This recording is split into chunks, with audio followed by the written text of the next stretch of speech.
Hello and welcome to another episode of the Power Law Investor. Today is the 19th of January 2026, a Tuesday. And today we'll be talking about Bitcoin and Kaspa, mostly about Kaspa, but we need to understand the Bitcoin lens to be able to have an educated discussion about where Kaspa is and where I think it'll be going. Uh, as always, this is not financial advice. Do your own research. And as I'm making this video, Bitcoin is just bouncing around 93K and Kaspa is bouncing around 4.2 cents or so. So with that, let's get to it. First of all, let's look at Bitcoin. This is the PAI index, the Power Amplitude Index. It is a colored index or an index that is color coded and has values all the way from 0 to 1. The closer it is to 0, the redder, the bluer it is, and the better opportunity it is to buy. The closer it is to 1, the redder it is, and the more the things are overbought, and it's a good time to consider selling. It's not perfect, but it gives us a probability adjusted look at what are the waves of buying and selling pressure that we see in Bitcoin. It is unique to each particular asset. So there is a PAI for Bitcoin, and that is determined by the history of the Bitcoin itself, or Bitcoin's history itself, not the Bitcoin. And as you will see here, it is not perfect, but it does give us a good reference point on when to buy and when to sell. So for example, if we look over here, it gets quite blue. It's quite dark blue over here. It's dark blue over here. It's blue over here. It's blue over here. It's blue over here. Those are all relatively, that's a log scale. Those are all relatively decent times to have bought. And these times when it was blue was followed by times that it was green. So you can say, oh, if I bought in blue, I'd be able to sell in green. And that generally is true, but the PAI itself adjusts to how things are moving over time. So just because it's in blue here doesn't mean that it's a great long-term opportunity to buy, because you got to know if you are in a bear cycle where overall the trend is going down, or in a bull cycle. So in a bull cycle, the blues are great opportunities to buy as the overall trend keeps on going up. But in a bear cycle, the blues are perhaps a temporary buying opportunity, but you got to buy and then sell relatively soon because overall the trend is down, right? So if you look at this example over here, around 2020 to 2022, if you had bought over here, for example, you were still part of a bull cycle, so we got a higher point to get out. But if you'd bought in blue over here, then we ended up keeping on going down. We had another good blue opportunity. This blue shade is under PAI of 0.4. And we did have an opportunity to get out. So you'd have gotten in around 35K and then gotten out around 47. But then we continued to have decreases. So if you bought around here, it continued to go down and continue to go down. So you kind of have to know whether we are in a bull cycle or a bear cycle, right, in order to take full advantage of how this works. And generally, we've been following the 4-year cycle, so that's given us a perspective. But when we come to a time like today, it becomes very hard to decide if we are in a bull cycle or bear cycle. You have people who will be saying, oh, the 4-year cycle is still active, and we peaked in October 25. And others will say, no, we're going to be in an extended cycle. And the jury is still out. No one really knows, right? My personal opinion is that we did have the peak in October 25. And that we are in a bear cycle right now. But that's my opinion.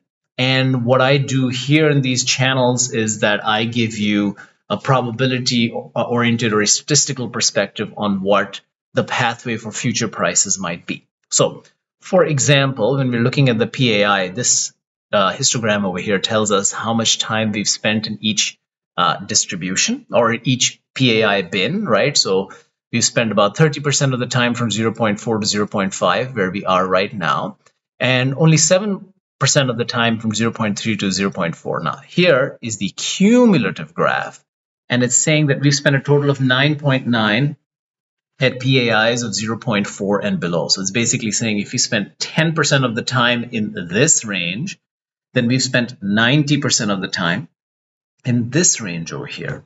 And if we look over here, this would be between 0.3 and 0.4, probably a decent buying opportunity, whether you're looking to sell in the short term or keep it for a while and a good long-term entry point. when you're in the 0.3 and 0.4 range. And right now, we are in the 0.48 range. So we're pretty close to 0.45, which would be around this region over here, or really at the end of this over here. So about 40% of the time below. So we're 2.5 times higher. So not a really good buying opportunity. So the way I look at it, right?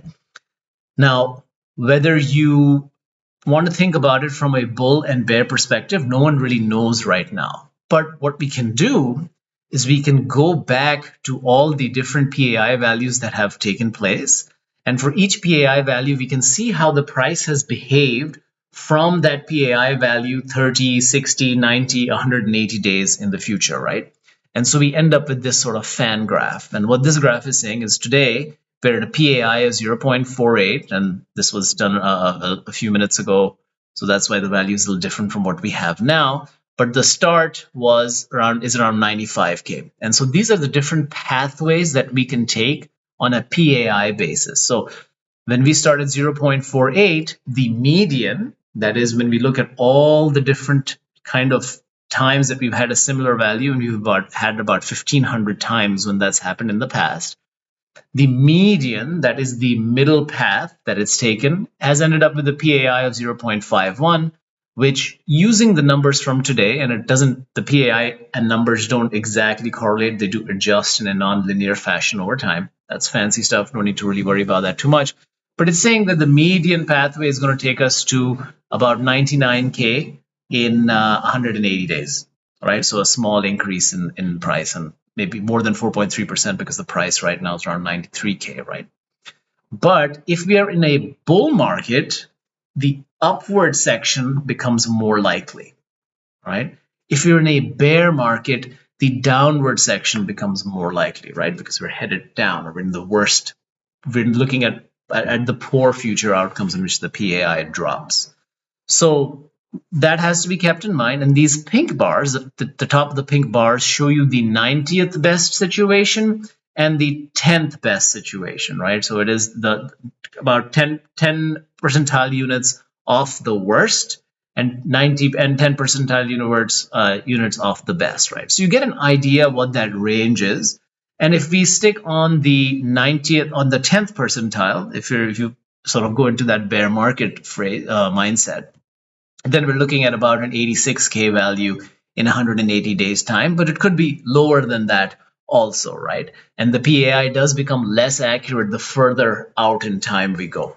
So that just gives you a perspective in what sort of range that we're looking at, that in about 180 days, the 10th percentile, if you believe in the bear situation, would be pulling us down. Would be around 86K or lower than that. Personally, I think we are going to drop down considerably lower than that, but that just gives you a quantitative idea of what the map has been over time, right? So if you think we're in a bullish cycle, you'll think like, hey, we're probably going to be above 100K in 180 days time. And if you are in the bearish camp, you say like, well, we're probably going to be around 86K or maybe lower. Again, there's 10% at the top and 10% at the bottom that we are not, let me turn the light on so you can see me, that we cannot really examine in, that could be a lot lower than that, right? Because the worst case scenario could be a lot worse, okay? So to understand where we are in the bull bear cycle, the easiest way to do that is understand, that is the Bitcoin bear bull cycle, is to look at the 350-day moving average or the 50-week moving average.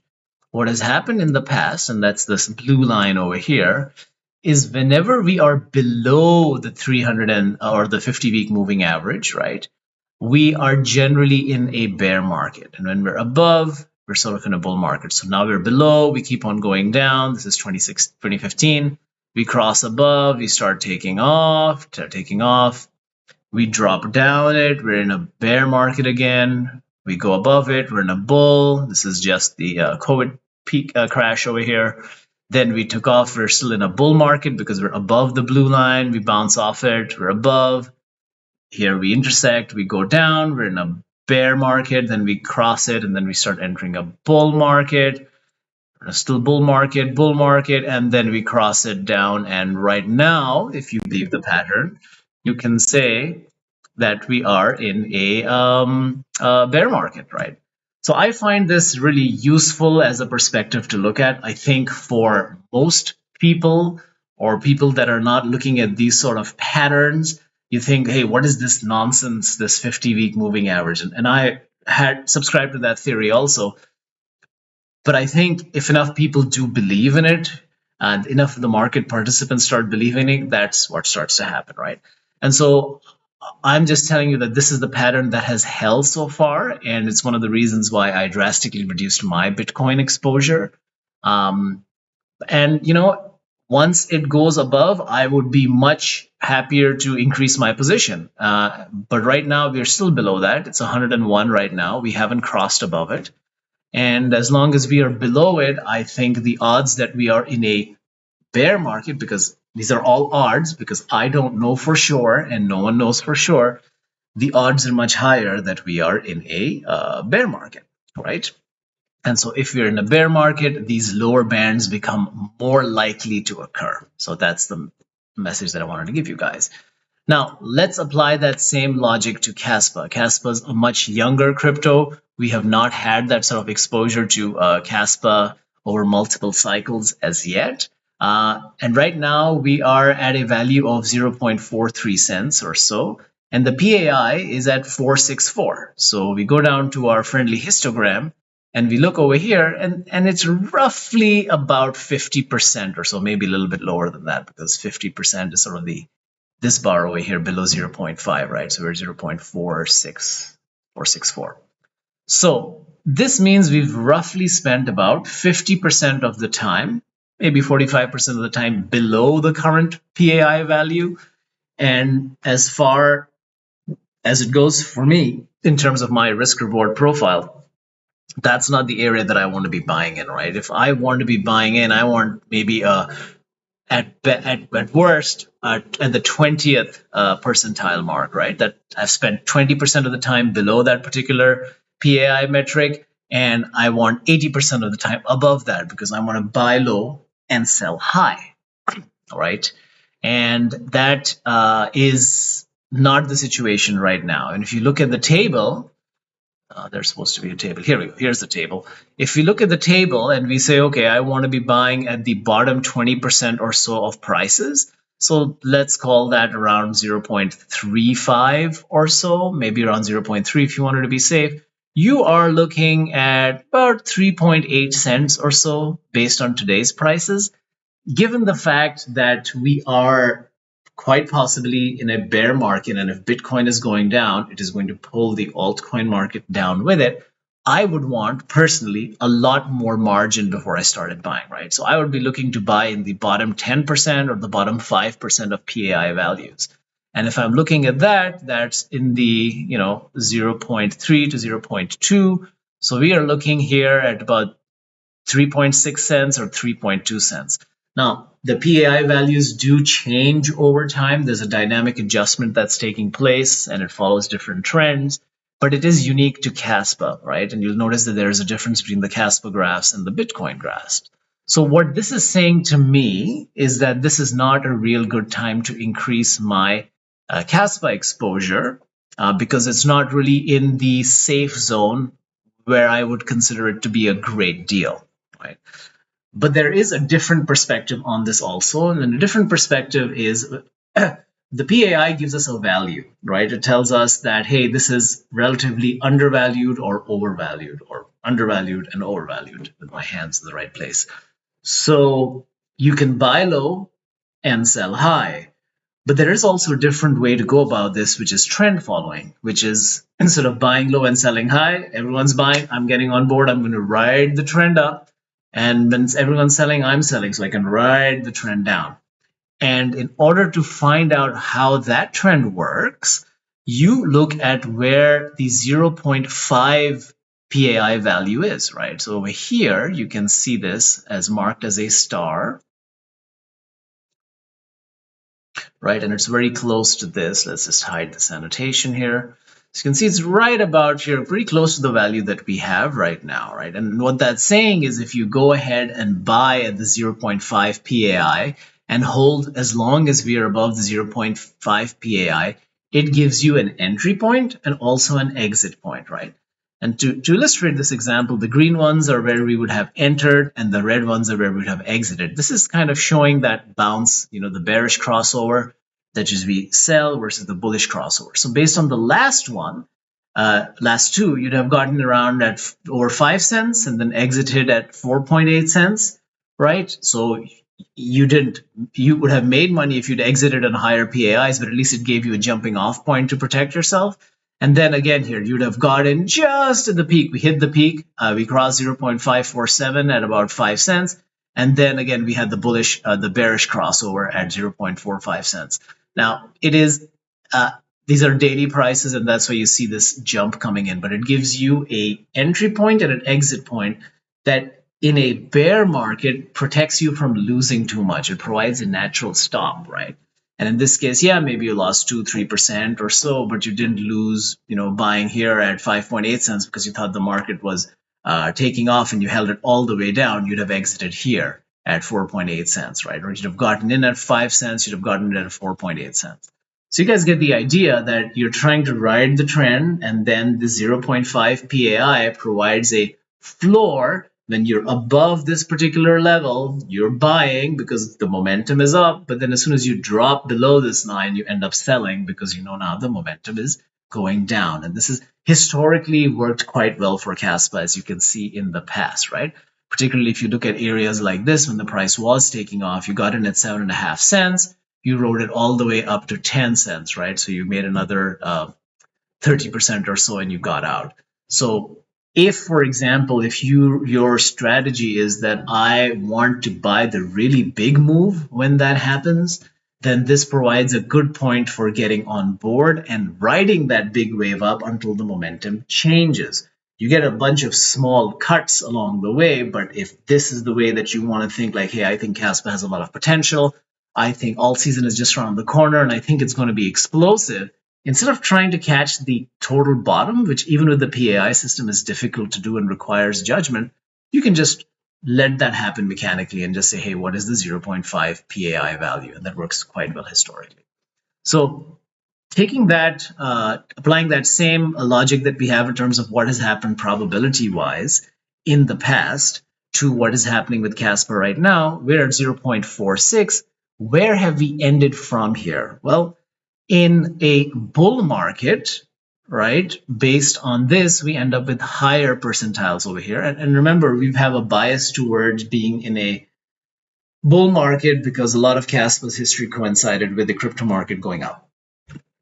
But because we don't know whether we're in a bull or bear market right now, and you can make your own judgment as where you are, the range of outcomes at the 10th and the 90th percentile is all the way from about 4 cents to about 4.7 cents in 180 days time. Now, we don't have as much data, of course, for Kaspa as we do for Bitcoin, so the accuracy is considerably less. And these are, again, centered on PAI values. The PAI value adjusts over time as the overall crypto moves.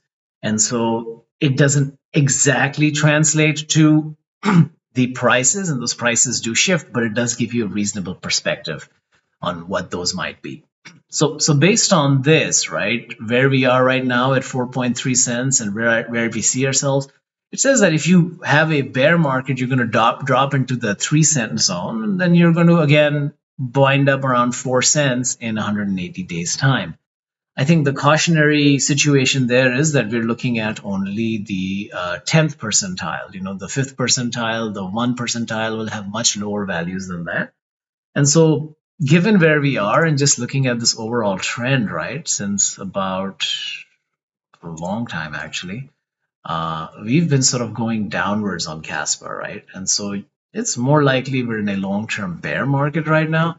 So the downside protection is the way to go. And if I had to play it, if we got really low PAI values in the 0.1 or 0 range, which you can get right in this range over here, I'd be tempted to buy some for a short-term bounce. But if I was really putting my money in for getting that moonshot, I would wait until it crosses the 0.5 PAI, because that just gives you a reasonable entry point. I don't mind losing the bottom 10 or 15% if I'm capturing the rest of the 90 or 85% of the gains. And this one, the fan graph, gives you another way of looking at how this has behaved in the past. But again, the future doesn't exactly rhyme with the past, and you could go beyond these bounds, as these are the 10th and 90th percentiles only. Okay? So I hope that's helpful and gives you a good perspective on where we are and where we might be going. Please do like and subscribe. And really importantly, do sign up at powerlawinvestor.com for charts that you're not going to get anywhere else. I'm almost at 100 subscribers. And when I do get that, I will be going live and sending you guys graphs and insight that you don't find on the YouTube channel. So all the best and see you on the next one. Cheers.